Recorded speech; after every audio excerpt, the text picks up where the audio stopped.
Hello and welcome to It's a Code You, mental health support for those working in healthcare. This is a podcast created for healthcare employees to explore not only issues relating to mental and emotional health, but also unique challenges that those working in healthcare are faced with. Your hosts are Adina Tucker, a licensed clinical social worker with Dartmouth Health, and Jennifer Hinsey, an MSW also with Dartmouth Health. Hi, and welcome to It's a Code You. In this episode, we are going to be giving you some practical, actionable skill building information. And the skill is around the catch it, check it, change it reflex tool.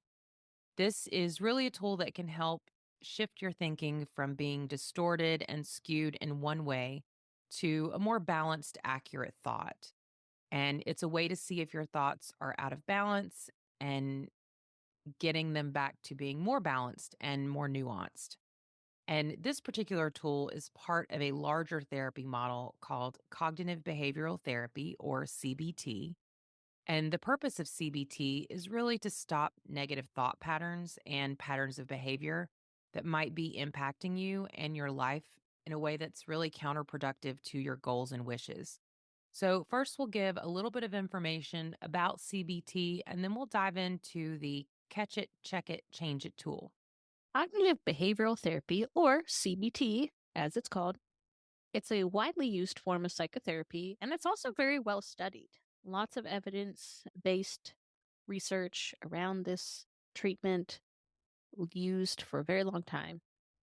So, CBT, it's been around for a really long time, since the 50s and 60s, when the modern, I guess you could say, theory has been implemented.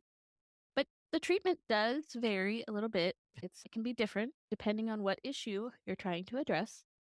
But basically, the overall idea is that at baseline, what we think, how we behave, and how other people make us feel are all very related, and all of those things affect our overall well being. So, the idea behind it is to both recognize and then change the distressing beliefs that we carry. And it also helps teach people to replace the distressing thought patterns with ones that are less distressing. We could even call it more balanced. Now, why is this helpful? Well, it can provide us with some clarity about our thoughts, the way we think about situations, the way we think about ourselves, even. And this is important because distressing or harmful thought patterns or behaviors can make us feel really bad about ourselves. CBT is great to be used for treating depression, anxiety, OCD, and even different forms of addiction. You do have to be willing to put in effort and to be honest with yourself and your therapist too. And the basic idea, just to bring it back around, is that again, focusing to change the automatic negative thoughts that we can have that contribute to our anxiety and depression. Okay, so now let's talk about the catch it, check it, change it intervention. So I'm going to go through what each of the C's stand for and break down what they each mean. So the first C is catch it, and that involves identifying a negative or distressing thought as it comes up. This can look like self-criticism or pessimism, and you can do this by practicing mindfulness, which we've covered and have a couple of episodes on that you can listen to if you want to go a little more in depth, and also by really developing your self awareness. So, when you're able to be more mindful and self aware, you can become more in tune with yourself and catch these distressing thoughts as they come up, which then brings us to the second C, which is check it. So, you recognize that, oh, wait a minute, that's a negative thought about myself. And so, this is where you put in that pause and you think, okay, let's see if this is actually valid. What logical evidence is there for the thought being a valid one? And by examining these thoughts and really looking to see if they are valid and true, it also helps to see where the cracks are in the reasoning behind having the thoughts. So it can also help you get ready to reframe it into something more useful. And the third C is change it. So we've recognized a negative thought, we've examined it, and now we need to replace it with something that focuses on our strengths, something that's more positive and more balanced? So, here are some ways that you can practice the three C's. So, let's start with catch it. Well, we can catch by practicing mindfulness activities like journaling and meditation, and even just keeping a thought diary where you track any negative thought patterns. That's helpful too, because it can help you see what tends to cause those negative thoughts to pop up. Now, checking it. So, this can involve asking yourself probing questions. And of course, working with a therapist can be very helpful in mastering and practicing the skill. But we'll do a quick example that you could probably do on your own. So, let's say your coworker came into the office and walked by you and was visibly annoyed. Your automatic thought is that you've done something or said something wrong, and now this person is mad at you. So let's take that thought. My coworker is mad at me because I've done something wrong. I would challenge you to think about other reasons why your coworker might seem annoyed. Do they have a big project? Do they have a busy day? Maybe they have a lot going on at home. And you could always ask, hey, I just want to check in with you and make sure you're doing okay. But considering other options or facts for something being what it is, that is what is key to checking the thought for validity. We're considering other options. Now, changing it. To help you practice replacing those negative or distressing thought patterns, you can do things like positive affirmations, maybe some visualization techniques. The goal here is to shift the focus to something that's positive about yourself or the situation. Now, let's go over the three C's more broadly to further explain it. And we'll put a link to a really helpful exercise sheet that we're using just in case you want to try it out for yourself. First, you catch by noticing the distressing or negative thought and ask, what is my brain getting caught up in? Or what is it saying to me? Then you check it. Ask yourself, is this a realistic thought? Is there concrete evidence for this thought? Is it logical? Does it actually make sense? Is it a helpful thought? And then there are a list of thinking traps that trip us up that we can check. And we can ask ourselves, am I doing any of these? So here are the different thinking traps that we can fall into. And the first one is catastrophizing. And another way, especially if you're working with kids or talking to your kids about some of these things, you could also call it awfulizing. That's what a child therapist used once, and I thought that was really good. But basically, the whole idea behind this thinking trap is that you exaggerate the potential negative consequence of a situation or event, believing that the worst outcome will occur.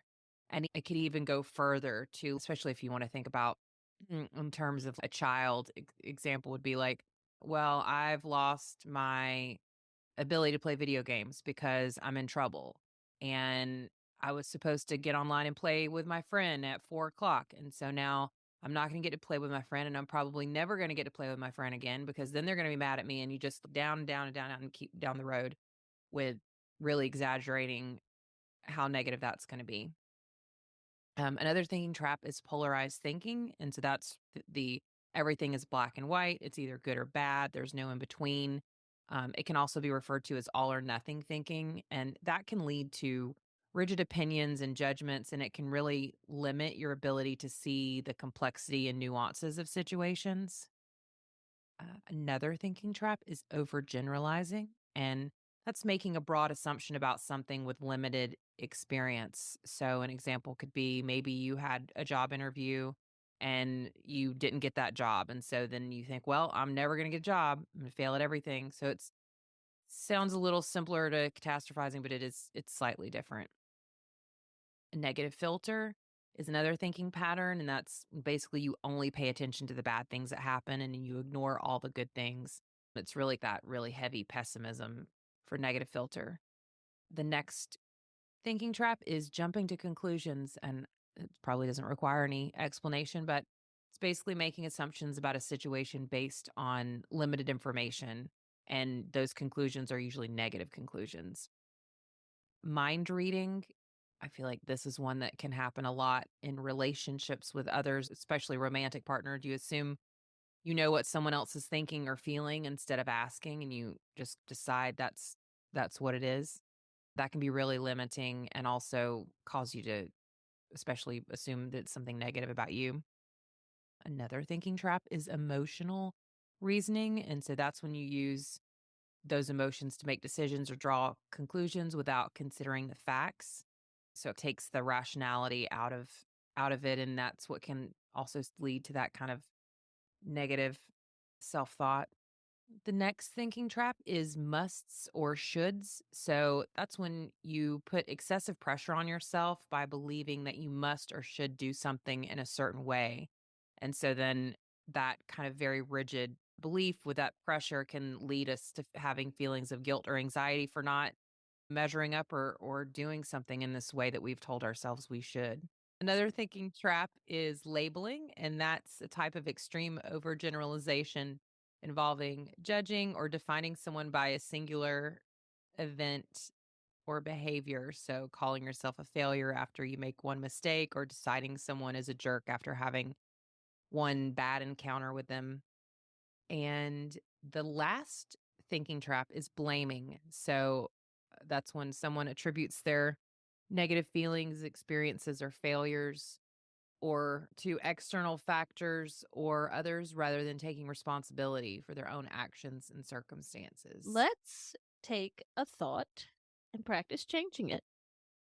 Now, if you are listening and you're willing and open to try this, here's a great opportunity. We'll walk you through it. Bring up a thought, perhaps one that you recently had, a problematic thought, some kind of negative thought, and or maybe one you've had in the past, any thought, any negative thought, perhaps. But hold it in your mind, and now this is what you're going to ask yourself. What is a more realistic, logical, and helpful way of thinking about this? How will thinking this way help me to act in accordance with my values and goals?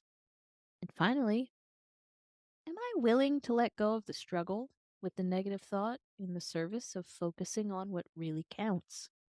Now, we'd like to share that this does take practice, all right? And if this felt difficult for you as you questioned that problematic negative thought you brought up in your mind, well, remember, what we are actually aiming to do is to create a pause between the automatic thoughts that have become a habit and to say, let's just wait a minute. Let's just stop and look at this. And it takes practice to build new skills. What we say to ourselves matters. The negative self talk increases anxiety and depression symptoms and just perpetuates the negative and distressing cycle. Our goal is to stop the cycle by first inserting just a small pause in between those automatic thoughts to provide room for reconsideration and some reframing.